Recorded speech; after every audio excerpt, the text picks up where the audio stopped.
This is New Zealand dollar. New Zealand dollar overall is downtrend, but you can see the last few weeks and months is that stay there, stay this area.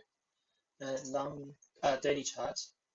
Let's have a look. Flowers. So flowers, the 27 March 27. It's one candle to break this consolidation area, this area. So what I'm looking for is I'm looking for to back to want the price back to 68.30 to 68.50. I'm looking for sell.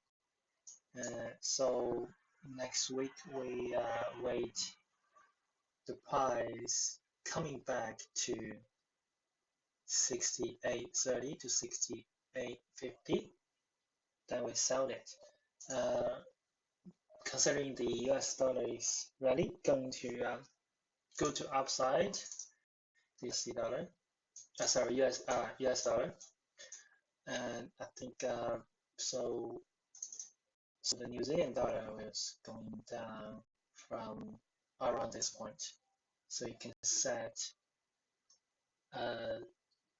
alarm that around 78.30 for 78.40 and sell from here for 50.